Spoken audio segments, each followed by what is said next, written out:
तो वो अब जैसे मजमुओं के मजमुए आने शुरू हो गए ना जी नसरी नज़्म के। इस पे बहस सबसे उम्दगी से की थी शमसुर रहमान फारूकी ने इंडिया से। जी यहाँ पे कासमी साहब ने और वज़ीर आगा ने, इन लोगों ने तो इस सिंध को कबूल नहीं किया, ना ही छापा अपने पर्चों में। जी अगर छापते थे तो कोई अजीबोगरीब नाम लिख देते थे, नसर कह दिया, इस तरह की कोई चीज़। तो असल बात ये थी कि ये समझने की ज़रूरत थी कि एक शायर जो अच्छा भला गज़ल भी कह सकता है, जो मीटर में नज़म भी कह सकता है, उसको ऐसी क्या उस्तादा पड़ी कि वो मीटर की पाबंदियों को तोड़ देता है। तो मैं समझता हूँ मैंने भी बहुत काम किया इस पर। काम से मुराद है कि मजमून लिखा मैंने, एक नसरी नज़्म का मुकदमा।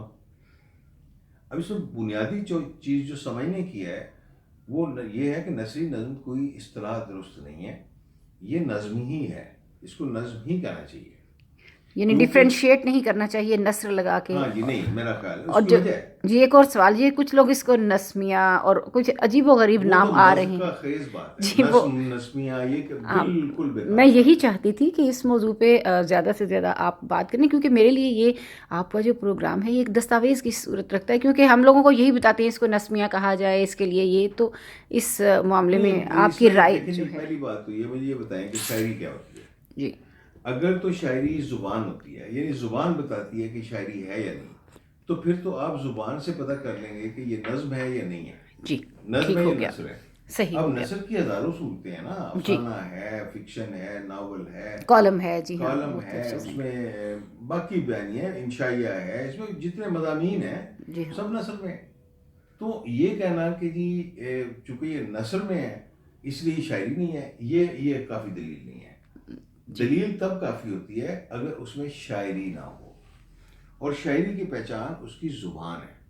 अगर ज़ुबान बता रही है पढ़ने वाले को कि ये शायरी की ज़ुबान है, तो फिर वो शायरी है। और शायरी अगर नज़्म में है, तो अगर वो मीटर से बाहर है तो भी एक ऐसे आहंग में वो है जिसको हम बातनी आहंग कहते हैं, लफ्ज़ों का बातनी आहंग, शेरी तजर्बे का बातनी आहंग।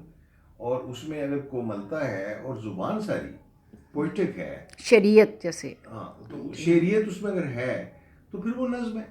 दुरुस्त। और उसको नसरी नज़्म कहना तो नसरी नसर और नज़्म शुदर गुरबा जिसे कहते हैं ना, जी सही।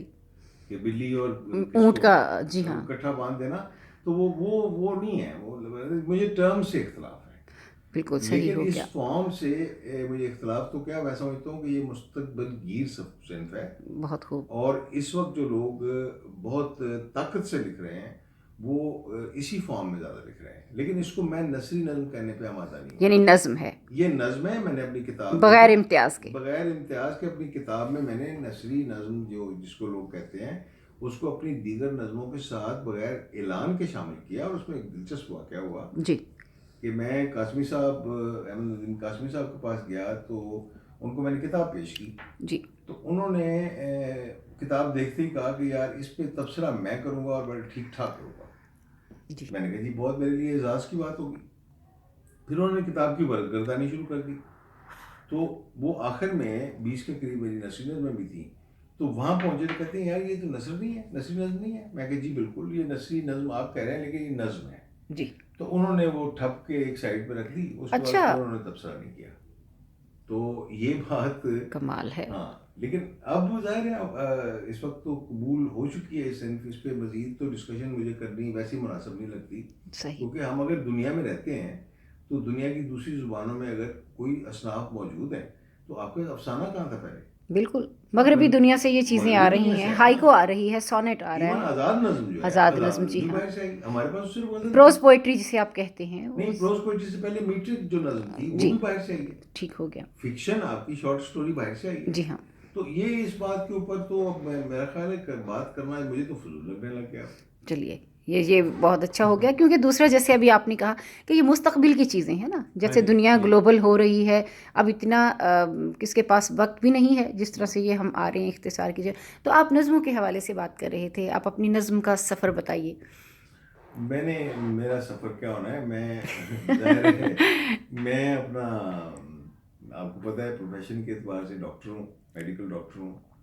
तो वो तो कहते हैं ना जैसे ज़रूरी नहीं होता कि आपको उर्दू आती है बहुत ज़्यादा जी या उर्दू अदब के आप तालिब इल्म हो और आपको तभी शायरी नसीब में आती है आपके, ये तो वो जिससे बतख जो होती है पानी में, वो जी हाँ, पानी में बिल्कुल तैरना उसको सही। कोई नहीं सिखाता, वो जी बस पैदाइशी तौर पे आती है और तैरना शुरू कर देती है। जी तो मैंने भी इस तरह शुरू किया ज़िंदगी में, जब मुझे जब से होश है मैं लिख रहा हूँ और मुसलसल लिखे जा रहा हूँ। और ज़ाहिर है वक्त के साथ साथ फ़र्क पड़ता है, पहले आदमी इमेच्योर चीज़ें लिखता है, फिर पढ़ता है और लोगों से सीखता जी, है। इस सीखने के यानी अमल में इर्तिका मैं का सफ़र जी वो तो मुसलसल जारी है। लिखता चला जी गया। मेरी आखिरी दिन से पहले के नाम से किताब है, नज़्म की गफलत के बराबर के नाम से गज़ल की किताब है, अब महूम की महक के नाम से सिर्फ नज़मों की एक और किताब शायद अगले आ एक दो रही महीने है। में आ जी जाएगी। हाँ। जी।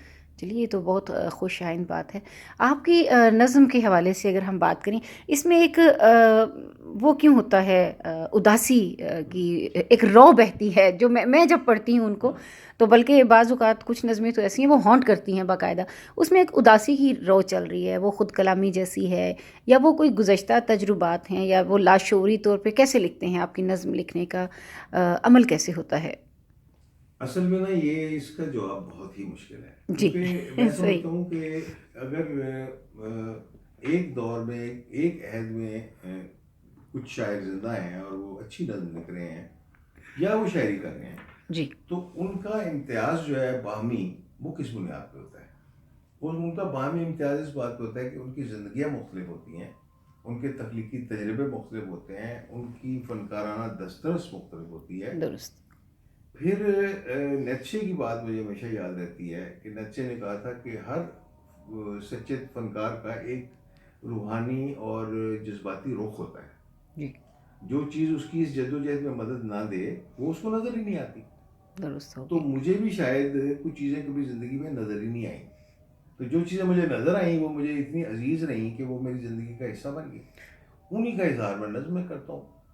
तो ये बात उदासी वाली तो मेरे साथ मखसूस हो गई है, जी क्योंकि ये जो भी मेरे दोस्त हैं, ये जो मेरे सीनियर्स हैं जिन्होंने लिखा भी है, सही। तो वो ये कहते हैं, मुझे जैसे फ़हीम जोशी ने कहा कि जी अबरार के पास तख्लीकी उदासी है, यानी ये उदासी को तख्लीक कर देता है। सही। एक तो उदासी होती है, उसको बयान कर देना होता है, जी एक वो होता है कि आप उदासी के ना होते हुए भी उसको तख्लीक कर दें। तो ये दुरुस्त। उन्होंने एक थ्योरी दी जा रहा है उसको, तो ये बात तो मेरे साथ मखसूस है।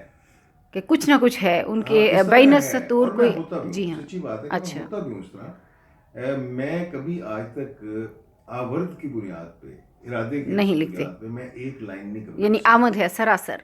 पूरी आमद है, अच्छा। लेकिन उसके बाद फिर बढ़ई का काम जो जी जाहिर है। टी एस इलियट ने जो कहा था, उसके बाद उसको देखना हाँ पड़ता है, कोई थोड़ा सा उसको जी, रंगा करना शायरी पड़ता भी है। काम है, हाँ आतिश हाँ, मुरस्सा मुरस्सा साज का। साज का, जी तो हाँ।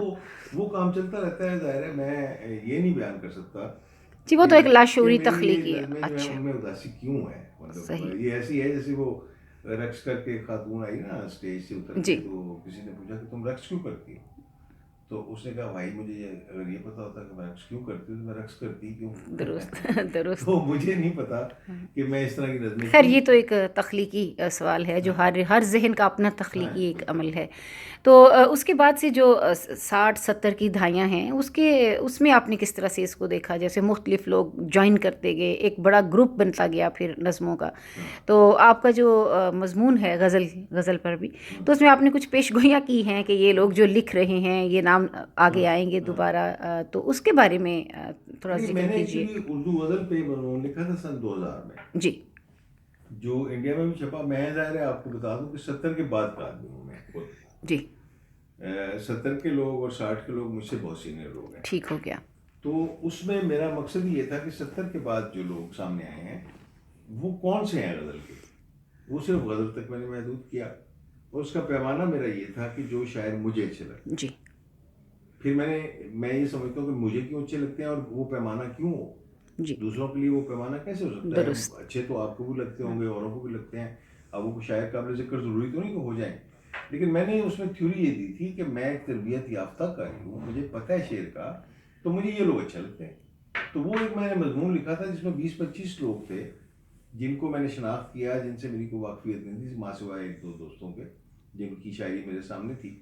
बाकी इंडिया से, पाकिस्तान से, जहाँ जहाँ से लोग थे, जी तो उन पे मैंने बड़ा मुफस्सल मजमून लिखा तो आज देखें तो मैं हैरान होता हूँ कि वही लोग वही आज लोग, जी हाँ, काबिल जिक्र क्योंकि मैंने पढ़ा गज़ल था के वो लोग हैं ऑनलाइन, आजकल। जी। इसी तरह नज़्म पे मजमून मेरा है, तो वो भी मासिर शायरी में छपा, आइंदा कराची में छपा, तो उसमें भी एक पूरे का पूरा एक ओवरव्यू है। यानी बहसियत कारी के आपने जो चीज़ें लिखी। ज़ाहिर है वो आती तो तनकीद के ज़ुमरे में ही है, जी, उसको एक नक़ाद का ओपिनियन ही नक्काद के करार जो दिया ठीक जाएगा, हो गया। लेकिन मैं उसको तरबियत याफ्ता कारी का जी, ओपिनियन करार देता हूँ।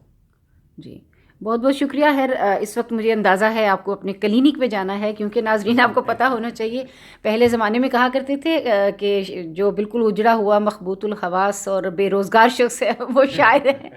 तो आप लोगों ने ये भी बदल दिया हाँ, शायरी का जो एक तशख़्ख़ुस है। हाँ। तो मुझे इल्म है कि आपको जाना है। आज के प्रोग्राम के लिए हमें अपनी कोई नज़्म सुनाइए, अगर आपको इस वक़्त ज़बानी याद हो तो। फिर मैं ज़्यादा वक़्त नहीं लेती। नहीं, नहीं, नहीं, जी, वक़्त की कोई बात नहीं, 7 नज़्म। बजे आपने आते ही बता दिया था। हाँ, नज़्म जो है वो जी, ज़ुबानी मुझे अब कौन-सी याद होगी? हाँ, मैं जो सहूलत से, जो मैं सोच से फ़रमाइश नहीं करती नहीं, वरना मैं जी, सुना देता हूँ। महूम की महक जो है जी, वही नज़्म सुना देता हूँ। इरशाद।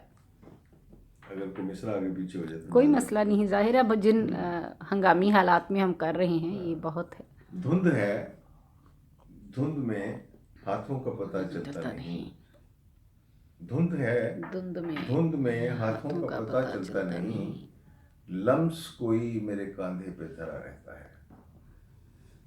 सरगिरां फिरती है, चकराती है, एक अनजान महक मेरे हर ख्वाब की राहदारी में। वाह वाह, गुनगुनाहट सी कोई साथ अपने लिए फिरती है मुझे। कितनी रातों से गुजरता हूँ उस एक रात की सरशारी में, जिसने मुझ पर कभी असरारे तलब खोलना है। कितनी रातों से गुजरता हूँ उसी उस एक रात की सरशारी में, जिसने मुझ पर कभी असरारे तलब खोलना है। तीर कोई मेरे पहलू में उतरना है कहीं, एक परिंदा है जिसे मेरे होंठों पे कभी बोलना है। वाह वाह, एक परिंदा है जिसे मेरे होठों होंठों पे पे कभी कभी बोलना बोलना है। है। वाह वाह, और एक कोई दीवार है जिससे मैंने अपने इस घूमते सर को कभी टकराना है। वाह वाह, क्या बात है, तू बहुत खूब। तकल्लुम मेरा लुकनत मेरी, तू तकल्लुम मेरा लुकनत लुकनत मेरी, मेरी, तू मेरी तशना लबी मेरी लगन, तू ज़मीं पर मेरे होने का सबब मेरा गुमा, तू वो लम्हा जो मेरे बस में नहीं।